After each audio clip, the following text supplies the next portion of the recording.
Esper, I'm sorry you missed a lot of good banter before the show. But well, I'm glad you were recording that. I'll just grab it from you afterward. Yeah, great. Terrific.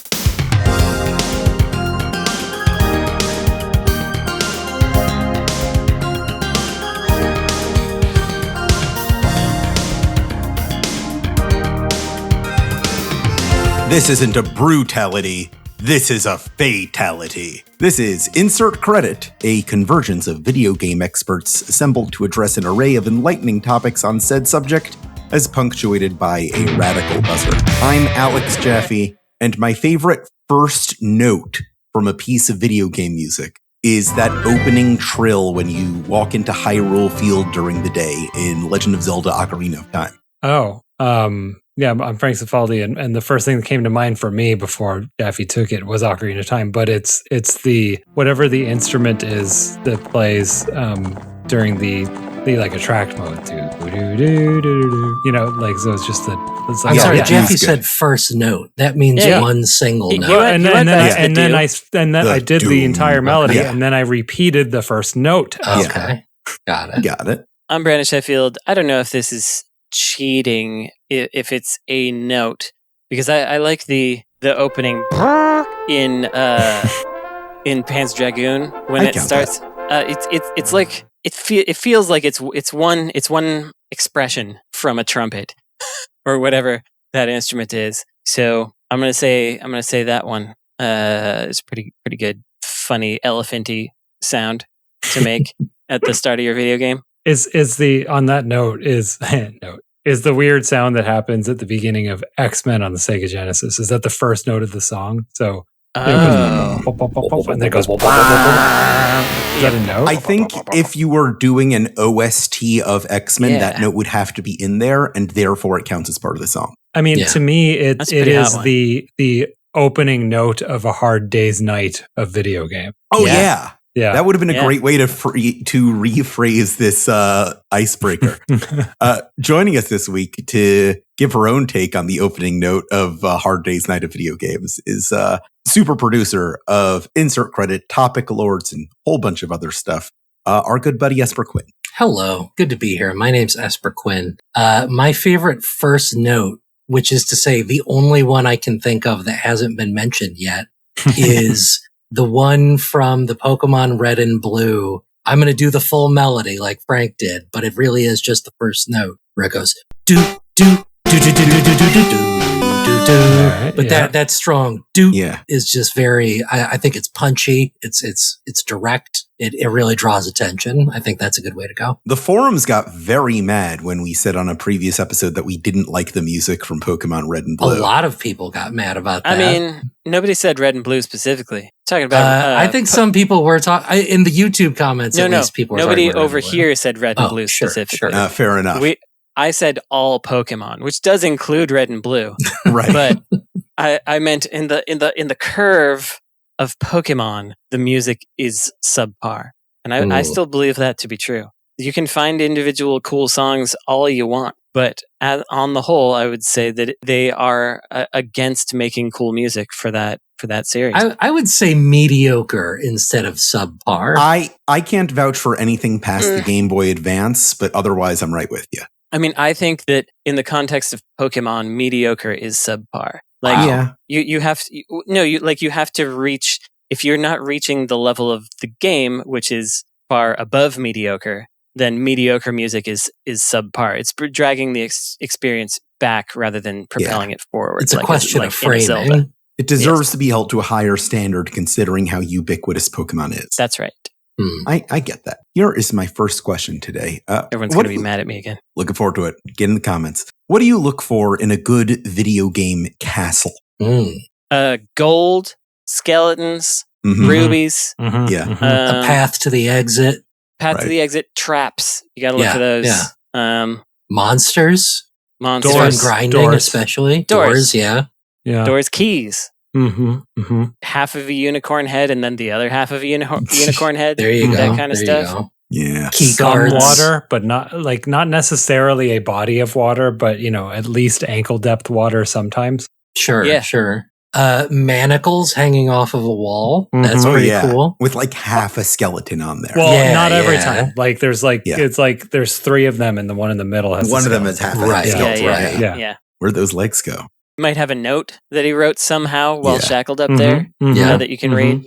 That's good. Organ music. Organ music, true. Yep. Audio logs. I mean, Mm, as long as I'm mhm. exploring, I may as well Yeah. listen to one or two of those while I'm puttering around. Wind sounds. Hard to find Drafty. destructible walls, I'd say. Yeah. Yeah, That's good. yeah. Secret turkey rooms legs. in general. Mhm. Turkey legs, absolutely. Depending on the game, if it's like a Game Boy to up through Game Boy Advance, probably like a grid-based castle, Yeah. I'm pressing A on like every square of every floor, in assuming there might be a hidden item somewhere. Mhm, mhm. That happens quite often. I'm looking for locked doors that you can only open by lighting every torch in the room. Sure, puzzles. Yeah. Great Yeah. security measure right there. Yeah, things that just keep my brain alert. Things that train my Yeah. brain. Dr. Kawashima Yeah. might. So not all of them are abandoned Castlevania situations. There's also like RPG castles, right? There's Sure. a different Oh, yeah. category, but still Yeah, the castles. king. So Yeah, Yeah, that's The king. I was The going to king. say one of the best things you can find in a castle is a new party member. mm-hmm. Oh, That's yeah. exciting. Yeah. Oh yeah. The A princess. throne, and especially a throne you can sit on for Yeah. no reason. Definitely. I mean, maybe you get like a little goodie or something, but it's not like refills your stamina or something. Yeah, But it's not like a mandatory sit. It's an optional sit. definitely. Even a cool pose is enough. Yeah. In my You know what opinion. I like to see? A torn banner. That's Ooh, that's good yeah. flavor. Mm-hmm. The way Dungeon? to get to the rooftop. Mhm. Usually there's not that much Opposite. there, but I just want to go. I just want It to go feels and cool see. standing at the top of a parapet or whatever. Yeah, That's yeah. the ultimate goal of Mario 64. Get on the roof. Oh, sure. Well, yeah, I like when you have to go outside for just a little corner of the parapet to go into a different door. Oh, to get yes, back in. that's the good. only reason Totally. you're outside. Yeah. I love feeling like I did something clever to get to some weird space that I was like, can I get here? And then when I get there, there's one guy that's like, how did you get here? How'd you Yeah. get up here? Yeah.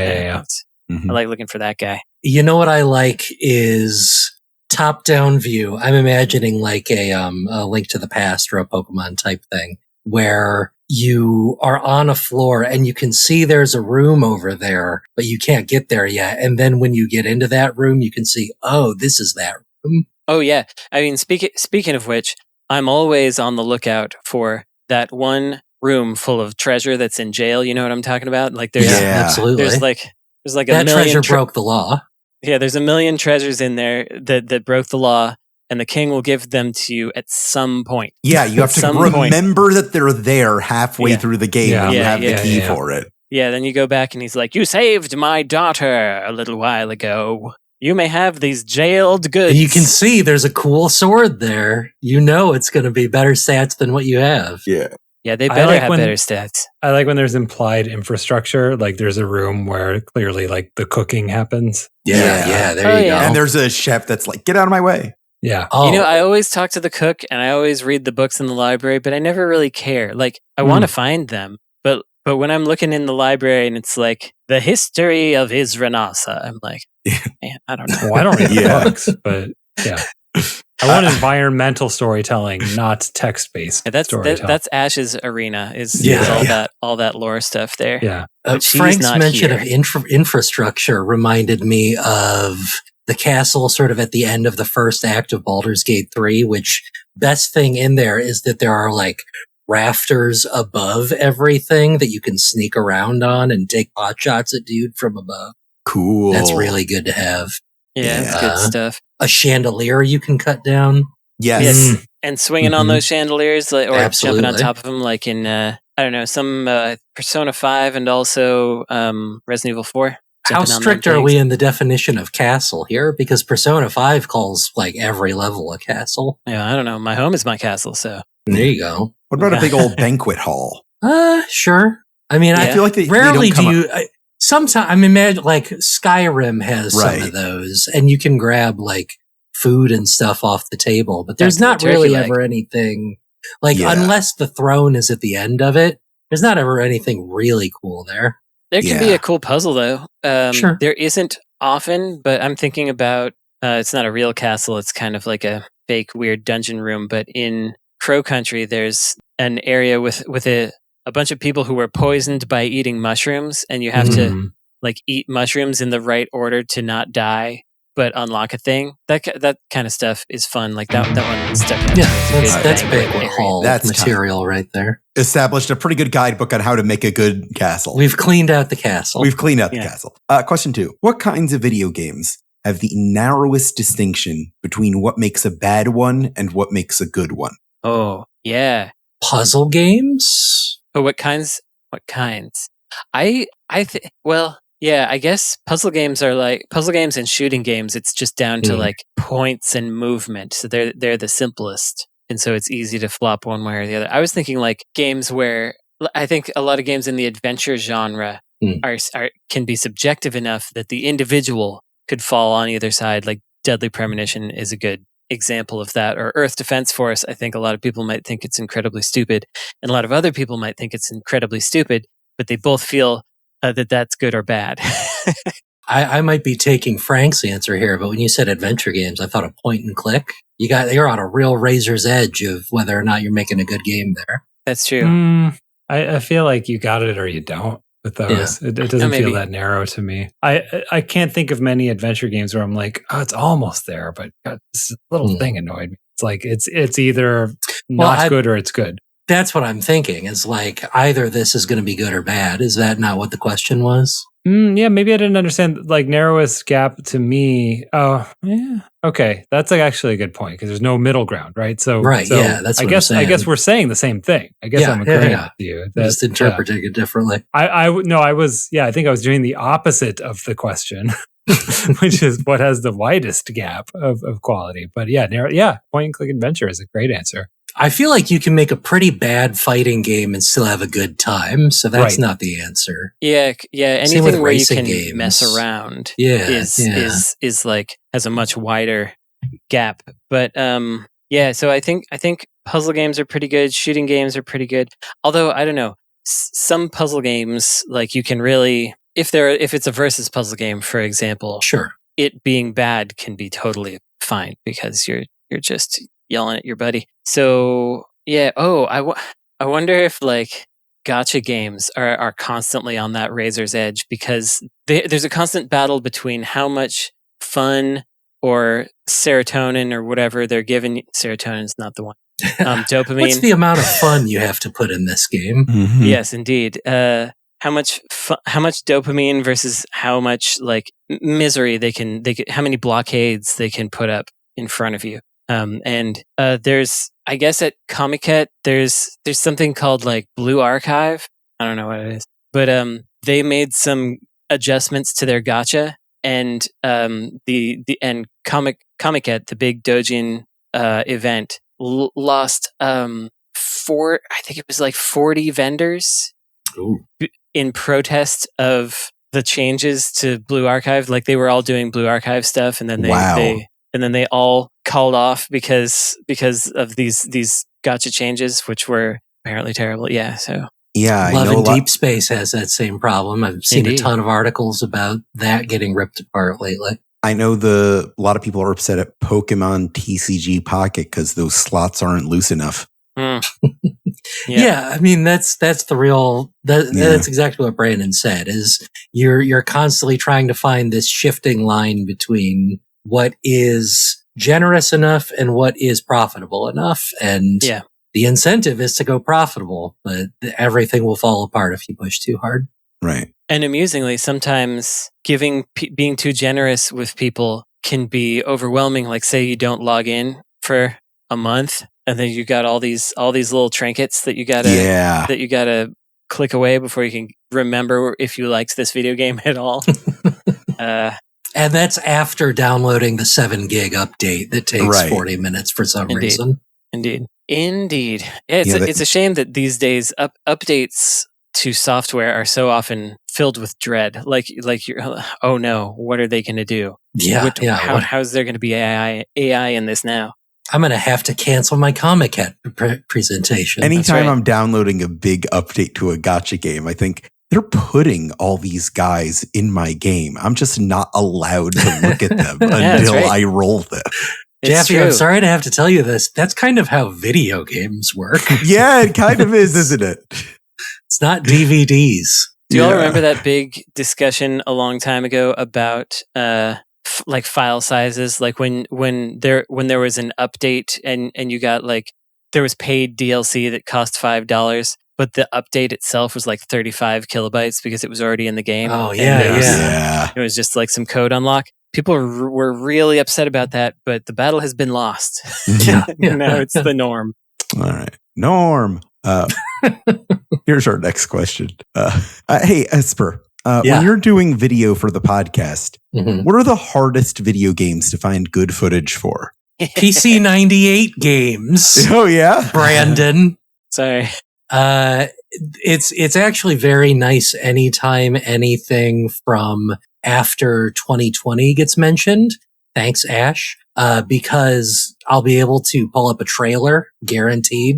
And usually I only need 15 seconds of footage. If it's something that is very obscure or very Japanese, I am going to have to really do some sifting. Thank you. Well, it's not going to stop me. What an evil question. That's what the show is. You are being set up to fail for the video segment here. Yeah, I've recognized that. And I really appreciate it with the workload I've had recently, Jeff. Well, the second half of that question is, what do you do when you can't find footage? There's like a substitute. You know, if you'll allow me to vamp and get into my own stuff a bit here, the video version of Insert Credit has evolved a lot over time. Yeah.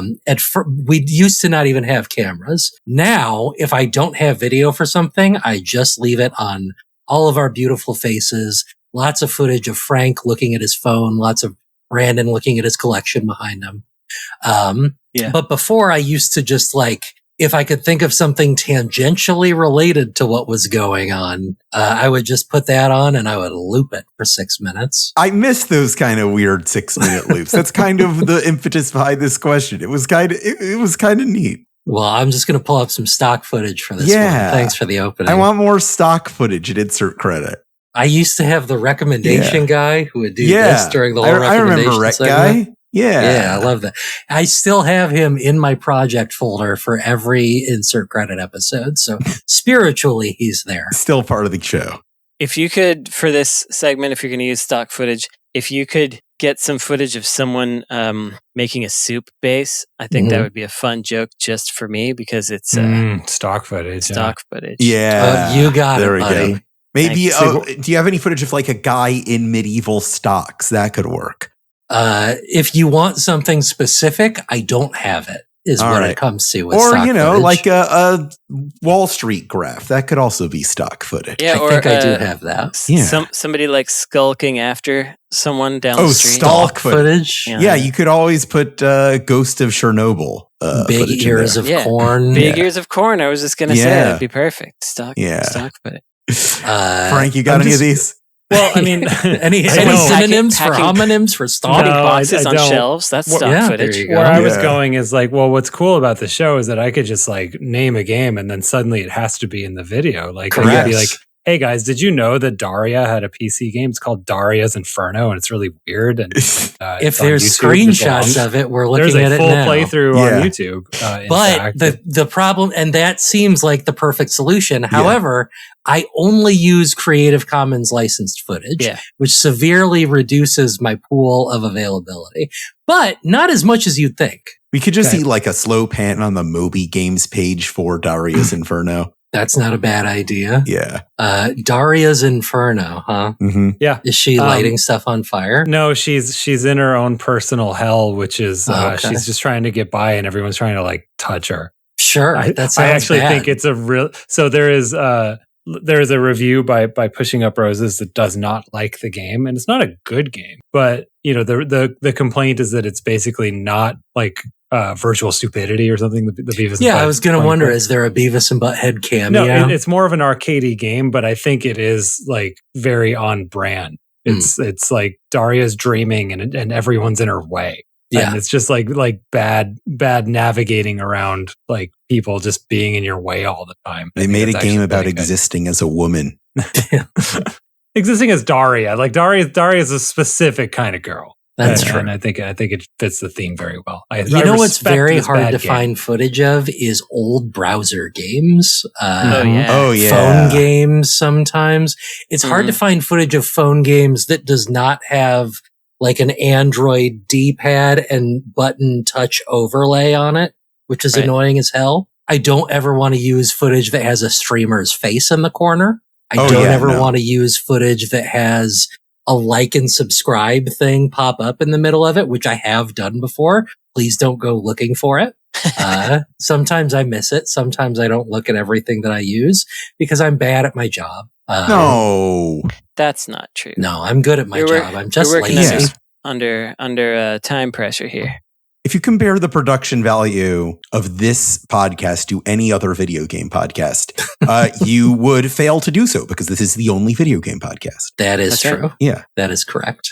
It's weird that we don't have more subscribers given that, but yeah. Thank you for indulging my video editing. Yeah. So if you're out there and would like to upload a huge archive of Creative Commons footage of PC98 games, we'd go ahead and plug you in the show notes. If anybody wants to get Seaman footage and upload it Creative Commons, that's one I don't have. So every time we talk about Seaman, I use these very strange Japanese commercials for Seaman, which involve an old man playing it in the middle of the night and his son like looking at him from around the corner like, what's dad doing? And it's presented as very like chilling and weird. Yeah, if you just want to shout out a wish list of games you wish you had footage for, now's a great opportunity. I want Seaman. I have a question. Which is World of Long Plays Creative Commons? World of Long Plays says that you can reuse their footage for as long as you edit it in some capacity, and I assume that I'm okay with that. Yeah. I will use sources if I go to the page and I can see on there, it says you can use this however you want. Shout out to 10 Min Gameplay, which uploads just 10-minute slices of gameplay of like every PS1 game I've ever needed. Hero of mine. Thank you, 10 Min Gameplay. For those of you looking to make your own video game YouTube videos, this is some primo stuff here. Reach out to me. I have opinions. You could get dozens of views off that. Yeah. Really.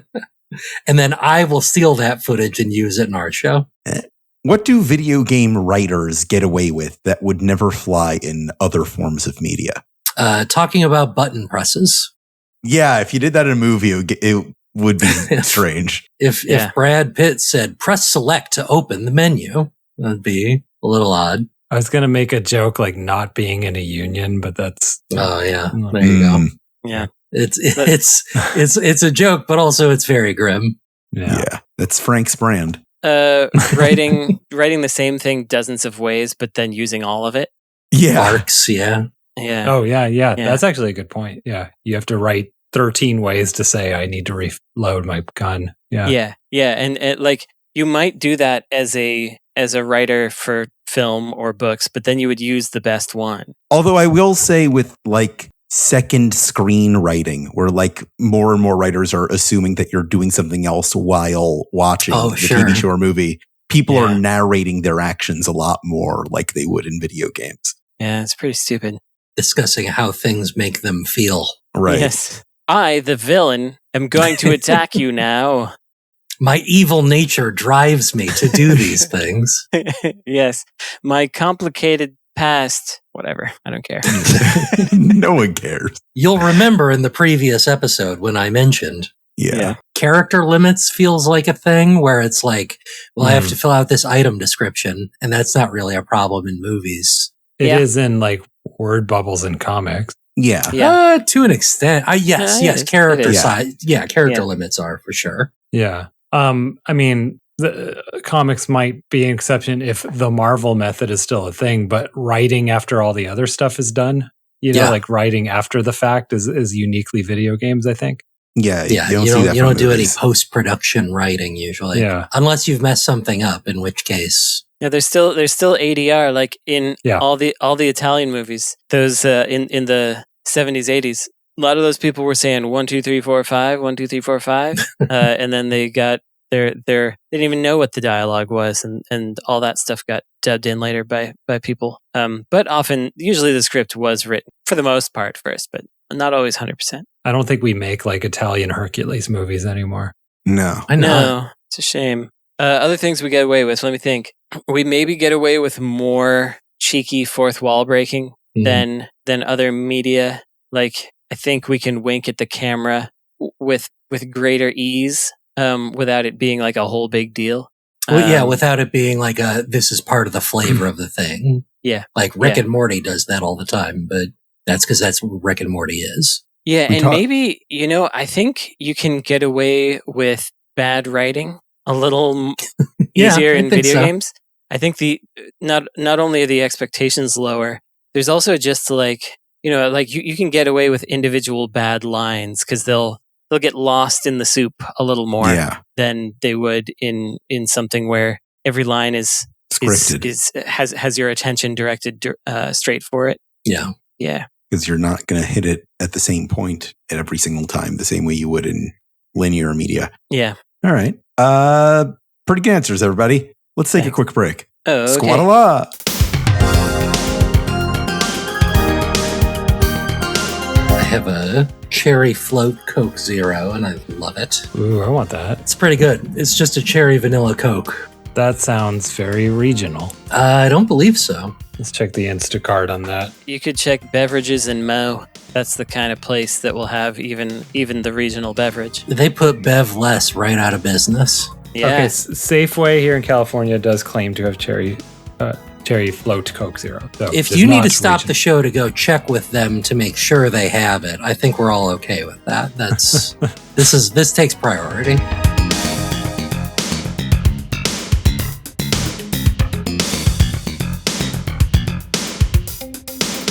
Welcome back to Insert Credit. It's time to go to the question hole. This is the part of every episode where we grab a question from amongst those submitted to us at patreon.com/insertcredit, where you can get monthly bonus episodes, access to this question form, and other fantastic perks, the nature of which you'll discover by navigating over there and just letting them happen to you. Every day, a new thrill. This week's question comes from Magnanimus, who asks, other than humans, which creature has been killed the most number of times across all video games? Turtle. Gotta be goblins, right? Are turtles goblins? Turtles are not goblins. They look like goblins.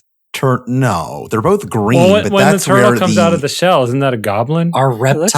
Those kind of look like Can we just say reptiles are reptiles? not goblins. Reptiles look like goblins are mammals. Are they? For sure, goblins are mammals. And I guess I don't they're know. Goblins They're don't lay humanoid. eggs. Well, I mean, we don't know that. You don't know. Have you ever met a goblin, Jaffe? I mean, I got you there. yeah. Look at that. I mean, what's a goon to a goblin? I believe it's what's a ghoul to a goblin.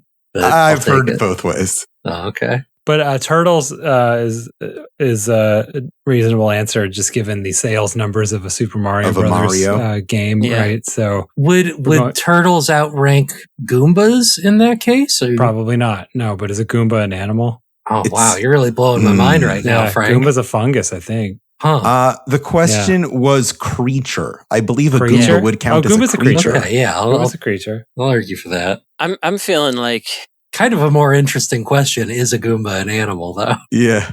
I think Goomba's a living mushroom, and that's a different kingdom. Yeah, I think Frank nailed it. It's fungi. Yeah. I'm trying to think of games that have just incredible play numbers, and so like your gotchas and your Minecraft, so like a zombie A in creeper. Minecraft might. I think a zombie is a subset of human. Do zombies die more often than like cows in Minecraft? I would say so. Okay. Pigs. Are there? I'm thinking of like Vampire Survivors, where you're killing like thousands of a thing in a minute.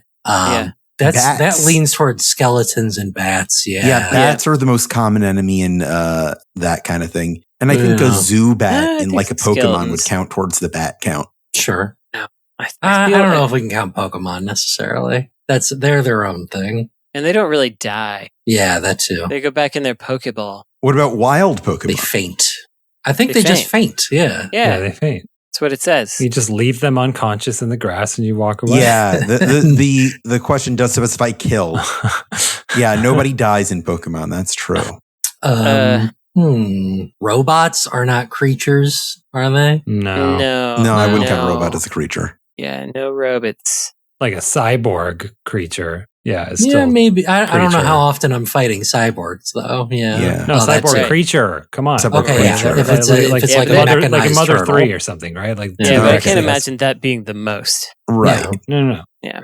No, the most is turtle goblins. So we're just like killing time now. Slimes? Slimes is a good one. Slimes is a good one, actually. Okay, There's there a lot are of slimes. games where you can like deploy nukes on nations, if not planets. Yeah. So Yeah. But I those don't are know if usually humans. Yeah, I don't know Yeah. if we count. I don't know if we can count that because that's just eradication of all life. It's not. Right. I don't know if I really stand by this question because I feel like tonight I could make a game where the goal is to push a button and the button kills 800 trillion Right. sharks. Oh, You it's could, a cookie clicker. you could, it's, Esper, but you Exactly. didn't. Hey, you don't know that. You don't This know is that. recorded on Thursday. That's right. By the All time right. it goes up, maybe I have it in the show notes right Okay, now. put a game that you designed in the show notes that answers this question, Yeah, you where could- you you click could a make it button on- to kill 90 quadrillion sharks. You could make And it That'll be the answer. in Twine in about 15 minutes. There Yeah, you go. that's true. Problem solved. I'm doing it. All right. Okay. The Take that, so- Magnanimus. The answer is the game that Esper is going to make this weekend, despite being extremely busy. Now we get to decide what we want to kill what we want to be the most killed creature at all. Well, you might as well Turtle just Goblin. make it turtle goblins. It Yeah. might as well be Yeah. turtle goblins, Yeah. which is Yeah. the name of this episode. On which occasions have you told someone specifically not to play a video game? When it's an MMO, or if it's Magic the Gathering, if it's a gacha, anything where it's going to cost a lot of time and money. I remember being in a game store and someone was buying Parasite Eve, the 3rd birthday. Mm-hmm. And I was like, that game's not very good. And he was not pleased with me. And I thought to myself, why did I say that? Doesn't really matter. I don't What need to tell benefit do people. I get from that? I don't need to tell people what to do about Yeah. things. You were trying to do the right thing. I think you were trying to save this I person was. time and money. Whose Because hero it's- am I being? It's a little expensive, and if you like the Parasite Eve games, you won't like this one that much. Oh. You might like it if you like some other stuff and never played any of the other ones. But anyway, A time that it happened to me was at the GameStop, and the person working there told me do not play the game that I brought up to the register, which was Deadly Premonition on the 360. Oh, boy. Just Nice. come out. that's good That stuff. sounds like a GameStop employee. I'm sure that made Yeah. you want to play it even more. Yeah. This is kind of the opposite of the question, but I remember I had bought No Man's Sky when it launched. Don't play And that. I played it and it was before any of the really cool stuff got added. It was very bare bones. And so I took it back to GameStop and he was like, you don't want to trade this in. This is going to get so much better. And I was like, dude, I need $6 off my next game or whatever I'm going to get from this, which is the opposite of the question. But Yeah, that's true. Also, what did they know that we didn't? That's crazy.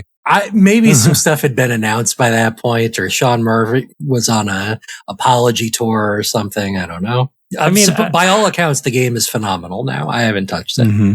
So I guess the actual way of answering this question for me is I will often be excited and talk about a weird game. And then someone will ask me, should I play it? And the answer might depend on who they are, because often it's just no, that's not for you. It's it's more fun to hear about it, than it is to play it. I don't have specific examples or anything, but I feel like every time in my life where I've said, no, don't play it, has been because I was explaining something weird and interesting sounding, but it's not something I would actually tell a normie to play. Right. Yeah, I get a lot of those. Pretty much every time I'm talking about a PC Engine game in my head, I'm like, well, I'm don't about play to it, make though. this sound much more interesting than it is. Yeah, See our entire Mr. Bones episode. Right. yeah, that'll Yeah, don't do it. play Mr. Bones. No. but, listen to us. We talk played it about for you. Right. Yeah, I love playing both the two Valis 4 games, the PC Engine one and the Super Nintendo one. And I love thinking about how they made two different games out of basically the same assets. And there's a couple really neat ideas in there, but do I want you to go out and play those? Not really. Certainly not. I don't know if this came up in the show or ever afterwards, maybe, but I was watching the last Games Done Quick, and there was Mr. Bones run. Mhm. Did you know that the Japanese version, you continue in the stage that you're in, and you don't have to go through the thing that made me hate the game? Yes, we discussed this in the Oh, Mr. wow. We Bones did episode. discuss it. Okay. Yeah. I didn't. Okay. I know we had talked about the Japanese version being easier, but Yeah, I I did actually not know didn't remember the Yeah, I don't. Okay, so it's not just me that doesn't remember that. That like Yeah. when you die in a stage, you just restart the stage, and Huh. it like to me that instead might of making I might you actually walk play the through game whole thing. Right. because of that. So there might be a Mr. Bones apology tour. the Japanese one also has neat cover art, which I think you Yeah, saw. Yes. It's that got we did talk about in the show. Yeah. that Grateful Dead looking Yeah. nonsense. Mhm. Grateful Dead, pretty good graphic design. The music, Not so much. I was gonna say I could take or leave, but really I could leave it. Yeah. I'm glad that they're dead. Yeah. Wow, Let's just They're say grateful that. they're Yeah. dead. Okay. Time for my of video games question. What is the Fooly Cooly video games? Oh, wow. What is Yeah. the Fooly Cooly of reality? It's Esper? an anime that was the first thing that Gainax produced after Neon Genesis Evangelion. Okay. The rumor, the folklore that people like to say is that they took the budget for a 26 episode series and made a 6-episode series.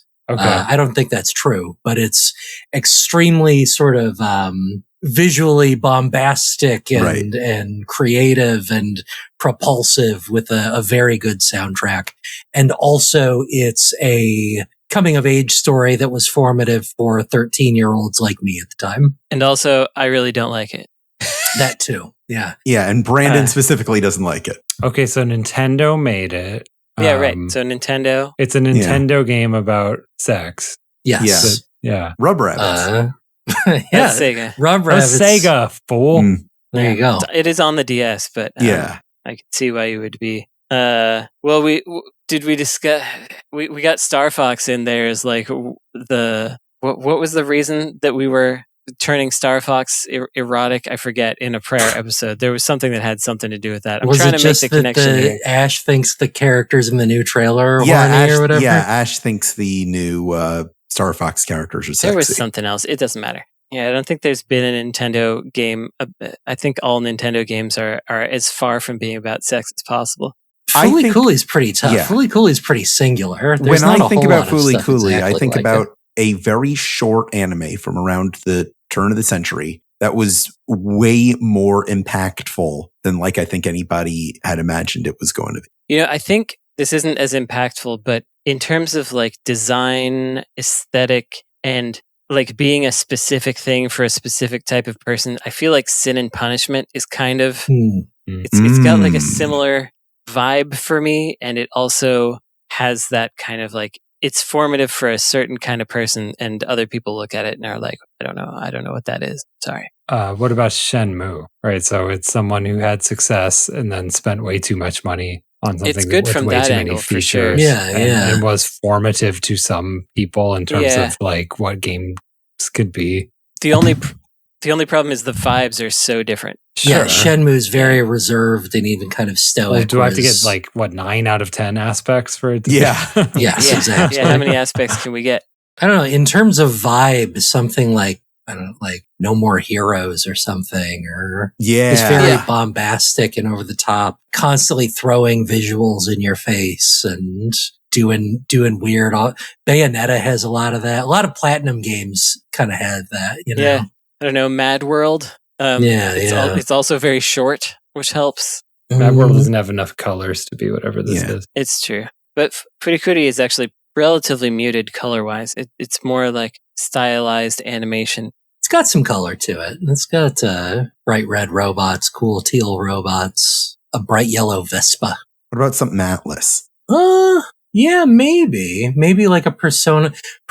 Some of the like Persona 3, 4, and 5 kind of have that like young counterculture-y visual styling going on. I'm liking No More Heroes the most right now because it's also got the kind of Japanese rock and roll aesthetic.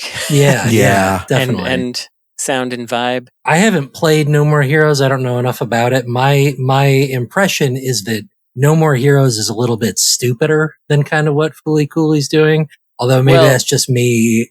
Yeah, here's praising where I Fooly can help Cooley. you out as someone who didn't like Fooly Cooley. Yeah. It's plenty stupid. Well, yes, but And No More Heroes, you do jack off the controller. phenomenal. So Yeah.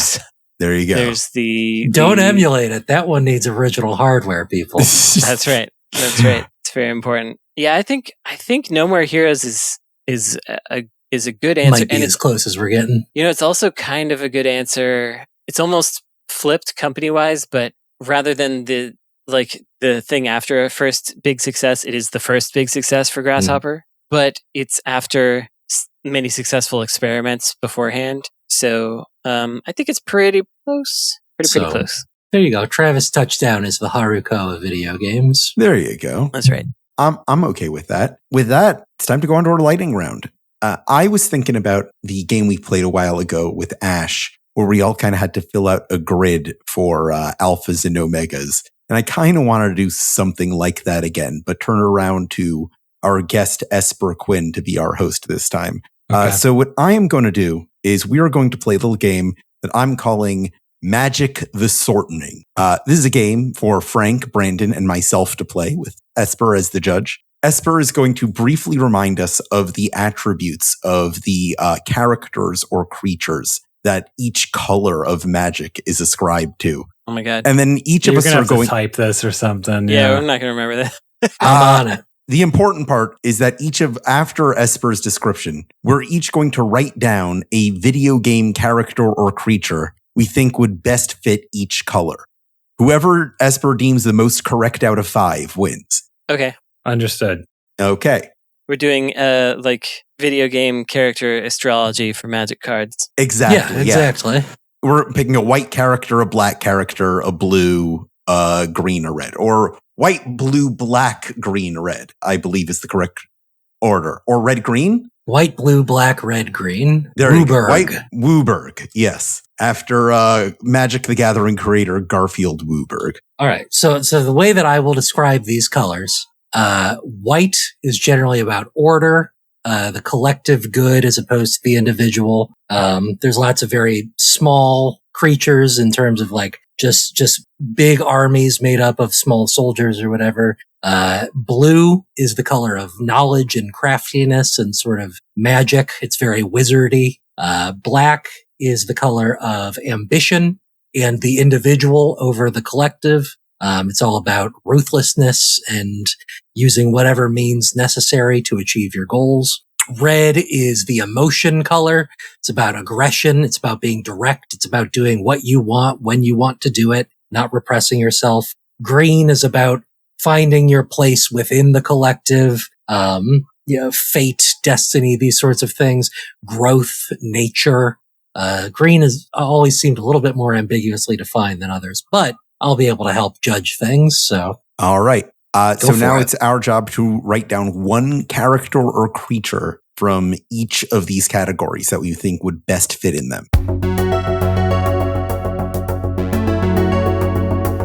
We'll start with Frank. Frank, what do you have for white? For white, I got lemmings.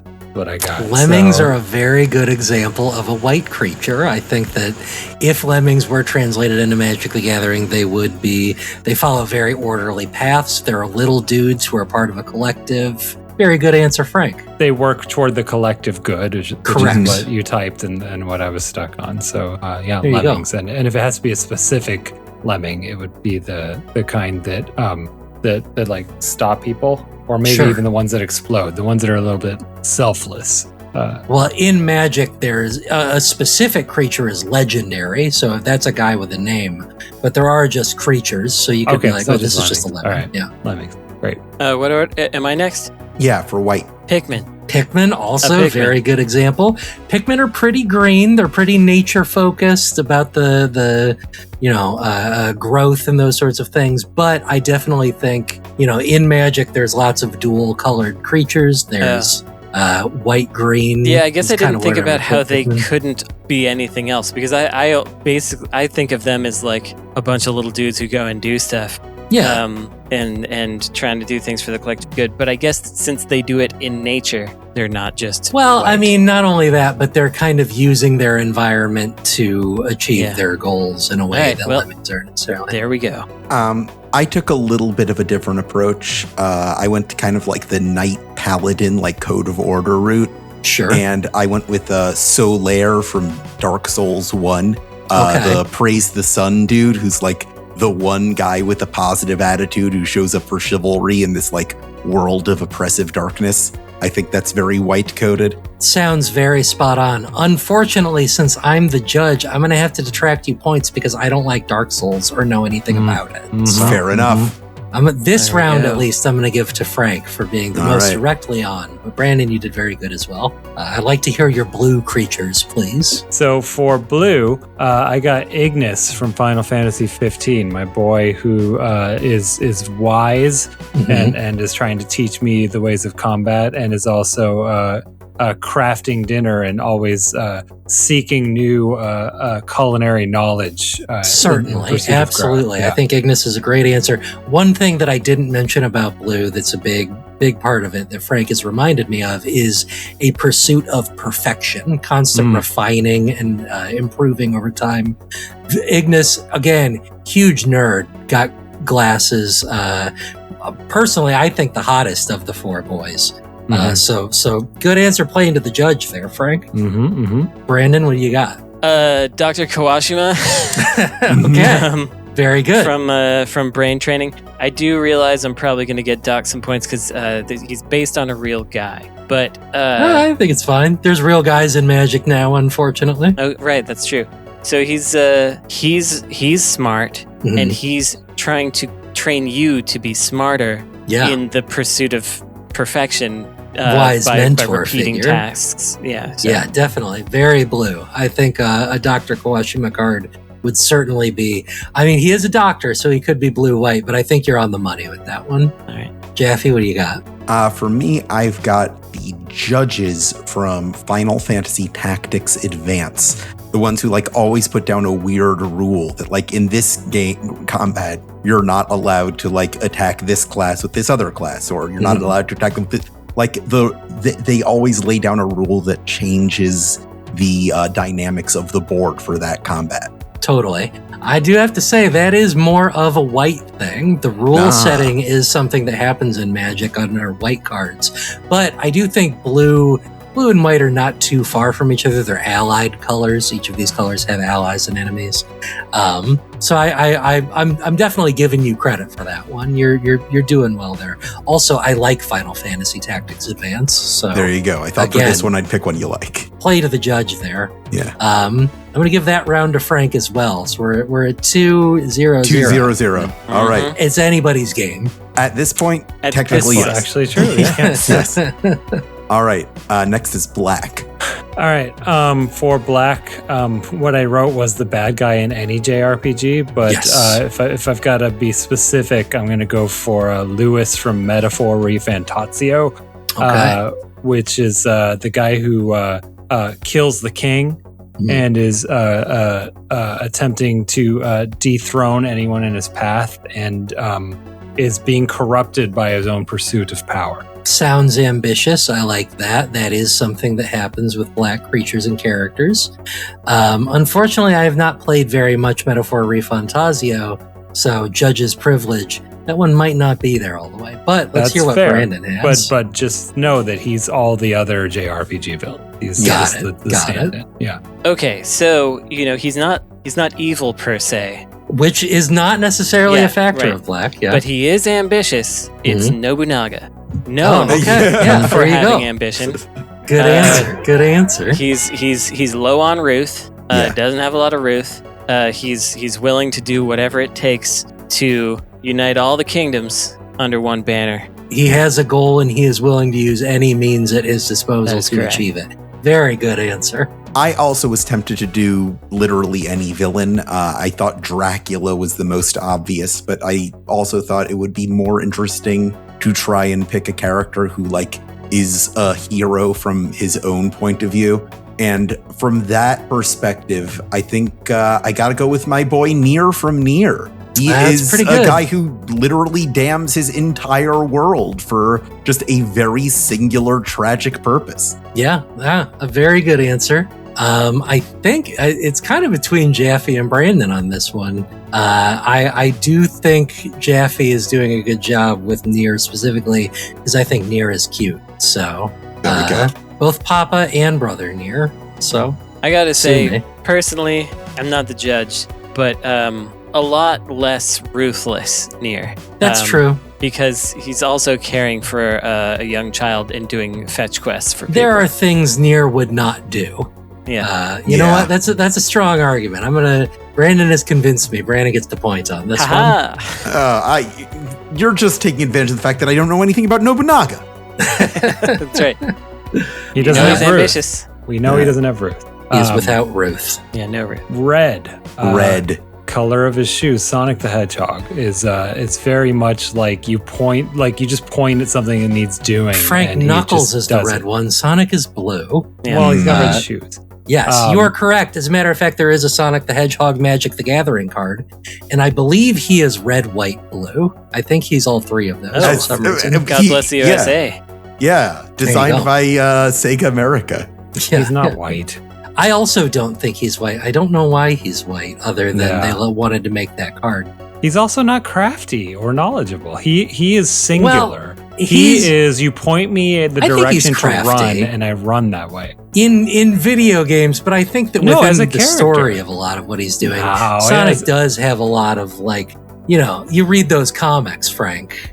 You're going to see a lot of crafty Sonic. He's crafty. He's always like, I'm going to bounce up there and then come back over here and then bonk this thing. Or I'm going to dress as a lady and seduce this robot. Yeah, that's right. Yeah, he learned from Bugs. That's what I did. A good answer. I do think Sonic is absolutely a red character. Speed especially is a very red attribute. And that sort of impulsive nature does make sense. But let's see what Brandon has. Well, I don't know if this is going to quite cut it, but I was going more in the emotion aggression direction, and I went with Sephiroth. Yeah, definitely. Very, very emotionsy character, chip on the shoulder. A cool shot of him standing in fire, which is trademark of a lot of red cards. Yeah. And there's black there too. That's a red-black. Right? Definitely. He has ambition. So. He is trying to achieve a goal. That's where I'm a little, because I actually had. As a matter of fact, before, there is a Sephiroth card, and he is mono black. So.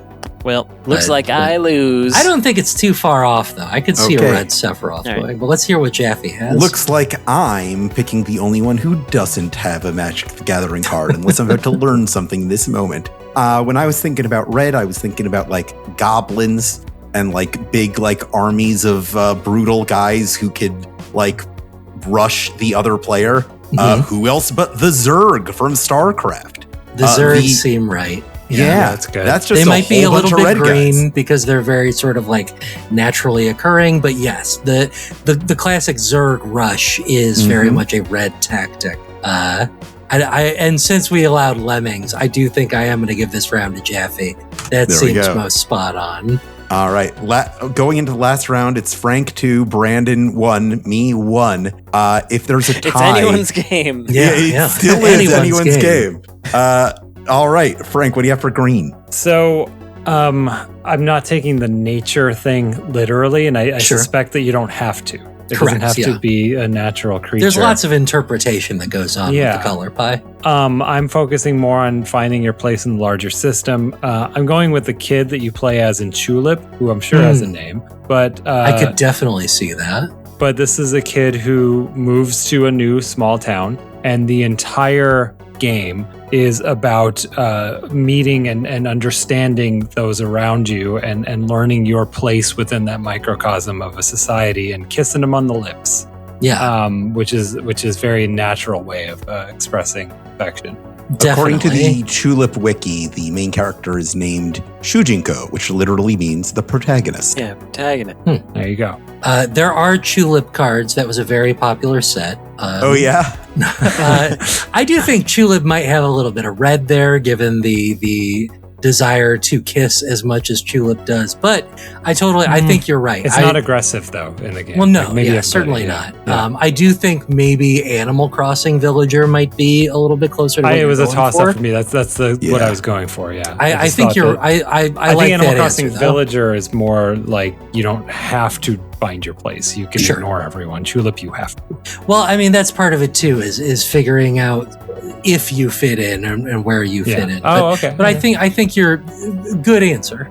All right, Brandon, what do you got? Well, I went another way, which was kind of more. I don't know. I was trying to get the nature stuff and the finding place thing. The lead character from Sylvan Tale, whose name I had to look up. Their name is Zetts. Zetts. This is a character in a Zelda-like who then has to gain the power from animals in order to maneuver through the world, and it's all a very like green kind of lush. That does sound extremely green. Of taking world. On animal aspects and stuff. Mm-hmm. Yeah, and it is Sylvan Tale. So indeed. All right. This is the one that I have in mind that I got an impression of from seeing green cards played in Magic the Gathering programs such as Esper Quinn's own Magic Every Day. But when I see green cards played, it's about them getting bigger and more powerful with each turn under certain circumstances. And I think the most green video game character would be the Prince from Katamari Damacy, where you're just like, you start with this ball that you're constantly rolling up to literally become exponentially larger. Interesting. There's probably a very good card design in the Katamari Prince. Is it the Prince or is it the Katamari itself? Because the card is called the Prince, but he has the Katamari. Yeah, okay. And he's using that as the mechanic of the card. I think these are all very good answers. It makes it tough to pick. It would be easiest if I just pick Frank because that's Frank. Then it would be over. Yeah. But if you don't, then I have a tiebreaker in mind. I think Brandon might actually be closest on this one. That really sounds like if they were making a card of that creature, it would definitely be green. So I think I'm going to go Brandon here. Which means we have one more tiebreaker round. Esper, I want you to give me 2 colors. Oh, wow. Okay. Let's go with my personal favorite combination then. Design or choose a creature who is blue-black. Both crafty, cunning, ambitious, knowledgeable, using manipulation, coercion, subtle means as opposed to direct ones. I'm sitting this one out. Are you ready? Should I go? Yep, if we have our guys, let's go ahead. Frank, go ahead, give me your blue-black creature. My blue-black creature is Miles Edgeworth, prosecuting attorney.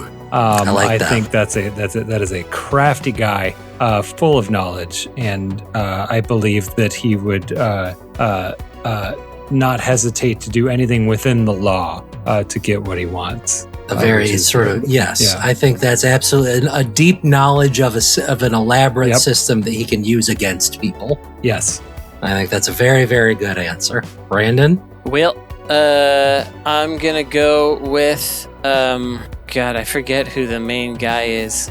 Strong answer so far. Yeah. I think it's either Rikimaru or Teshu from Tenchu Stealth Assassins. Well, stealth assassins are very much a blue-black thing. Ninjas exist in Magic almost exclusively as blue-black creatures. Yeah, so the argument is a lot of stealth, a lot of knowledge about ways to kill things, craftiness. Now, where I probably fall down is ambition. Like, there's ruthlessness there, but they serve a master. And never are like, I'm going to take the top of this. So that's not necessarily out of the question for blue-black. It's usually about whatever their goals are is worth what they're achieving. So I do think both of these are very good answers that would be printed as blue-black Magic cards. Nice. I do think I got to give it to Frank on this one. Very good example of a blue-black creature, one that understands an arcane and elaborate system and is willing to weaponize it against people. Yeah. Nice. All right. So, congratulations, Frank. Thank you. Miles are Tails a real Edgeworth. Magic the Gathering player. With that, our scores are now Brandon with 7, Ash with 9, and Frank with 9. Are we ready to declare a winner for last week's episode? There was a vote in the forum. I don't know if you saw Oh, it. was there? Yeah, There there was. Yeah, who won? It was Esper Quinn. Oh, did I win that one? Oh, wow. That's awesome. That's great. Congratulations, Esper. Yeah, Esper put up a poll that said who won the last episode, and the one entry was Esper Quinn. Okay, Yeah. there we go. So that's who won. Go me. Congratulations. Hey, I'm feeling very good about that. Me and you, Frank, we're winners today. Yeah. That's All very right. that's very black of you. Yeah, or blue? How My mastery Nobunaga. of a Blue system. black. It was blue black. Yeah. Well, I gotta let you know the in-universe name for the blue-black-white color combination is Esper. So There you go. There you go. something What to color is think Quinn? about. Yep. I'll think about it. Anyone have anything they'd like to recommend to our listeners? I don't recommend it, but I watched a movie last night called Dracula 3000. Yeah. Which, I've seen that. How's so many people seen Dracula I 3000? haven't seen the first 2,998. I've seen the first Ba-boom. one, but Yeah. Yeah. When you skip I mean, the... it's from a time when I would just put on random movies or rent maybe. I don't remember how long ago it was, based on how stupid the title was. So Well, that is why I picked it up, because Yeah. it's called Dracula 3000. But it's one of the most shrug endings I've ever seen, where they're like, and then it was over. And I don't recommend it, but because it's very bad. But it's funny at the very end. But an actual recommendation: check out Taskmaster season 21. That's the newest one. Oh, It's got- good show. Yeah, it's got Kumail Nanjiani in it, but the real star to me is this lady Joanna. I forget her last name. She is like the only time I've ever said an adult toddler in a positive Oh, yeah. sense, because she's like constantly amused by everything, making the weirdest choices, telling long stories that go nowhere. She's very funny. So it was a real good season, or series, as they say. Check it out. Every episode of Taskmaster is available for free on the Taskmaster YouTube channel. Yeah. And I really like the Taskmaster international stuff. I really like the Australia and New Zealand episodes and their international channels. Check those out too. We haven't gotten to those yet, but we also haven't watched all the original Taskmasters. We're trying to not burn out on the mastering of tasks. Have yourself a good old time with those. But I have been thinking about it. So There's a lot another of it. one I got is an article called "Please Do Not Hang Out in the Street" on the Oakland Review of Books, which is, if you ever were curious why I became such an Oakland person and liked it here so much in the days before everything fell apart, it's a good example. It's basically all about DIY shows, punk houses, people living in warehouses doing screen printing, and just like the time when it felt like anything was possible because things didn't cost that much and art was available. And at any given night, you could go out somewhere and someone would be like, "Are you going to the show?" And you wouldn't know what they were talking about. And you could just go somewhere and something neat would happen. So check that out if you want to. I don't know. I think it's like pretty specific to Oakland, but I think people will feel shades of any if you've been part of any DIY scene, you'll feel shades of that. I also want to recommend the commentary for Invasion of the Body Snatchers 1956 version. That movie, I had never seen the original Invasion of the Body Snatchers, and it's pretty good. And it's an interesting movie because I could do a whole long thing about this, and maybe I will, but this is one of those movies where people who were anti-communist thought that it was an anti-communist movie, and people that were anti-capitalist thought that it was an anti-capitalist movie. But anyway, the commentary is fun because it has the two lead stars being interviewed like 40 or 50 years later. So they're real old, and they're being interviewed by Joe Dante, filmmaker, director of like Gremlins 2 and other things that are more famous than Gremlins 2, but that's what came to mind at the moment. And it's a great kind of commentary because, first of all, you got these two old people who are just telling stories and just wandering off into tangents. But then you've got Joe Dante bringing him back because he's like, were you going somewhere with that thread? and it also like classic grandpa moments where the male actor like someone says something like a moment in time and he starts singing some song you've never heard of before, because there was a song that was called that when he was 12 or whatever. Very good stuff. The only thing that holds it back is the female lead is constantly talking about how ugly and fat she is in this movie.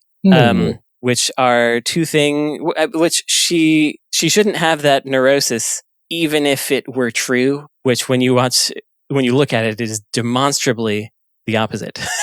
Oh, but the other thing I was saying about just like the reading both ways is that the producer of this was like blacklisted for his communist associations previously. And this movie was like kind of one of his big surprise comebacks after he got bonked down into the like exploitation cinema realm, but this movie did really well, and then people were reading it either way. There's just a lot of fun stuff going on with it, and it's during that time in the 50s when everyone was really worried about all this stuff. So check it out if you can find that commentary. Give it a watch and a listen. It's pretty fun. The end.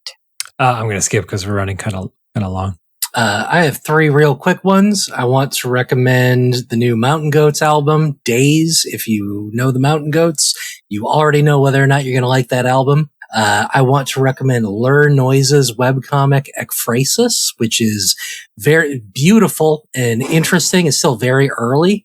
So there's a lot to figure out going on, but I would describe it as almost kind of Scavenger's Reign-y in terms of visual identity and stuff. A lot of very cool stuff going on there. Check that out. And I am running a new show called Magic Every Day, where you can watch me play Magic the Gathering every single day. Find that on YouTube. It's in the show notes. An episode went up today as we're recording this where my opponent conceded before the match started, and the episode is 2 minutes. And I had a very good time with that one. So check that out. Thanks. Easy editing on that. Easy one for me. Yeah. All right. I would like to recommend that if you enjoyed this episode, you give us a rating or a review however you can, on Apple Podcasts or anywhere else. You could also support us directly by becoming a patron at patreon.com/insertcredit. If you'd like to sponsor our show with an advertisement or a personal message, you could contact us at show@insertcredit.com. You could also join our community at forums.insertcredit.com or watch us on youtube.com/insertcreditshow. Special thanks to Only Ghosts, Kyle Brown, Corey, Alexander Davies, Will-O-Wisp, Kevin Morell, Jordan Thornquest, Death Strandicoot, Sammy, Sean Patrick, Plasmagoose, and The Sand for their support of this program. This episode is edited by Esper Quinn with music by Kurt Feldman. I'm Alex Jaffe. I'm Frank Cifaldi. I'm Brandon Sheffield. I'm Esper Quinn. And your game has now been saved.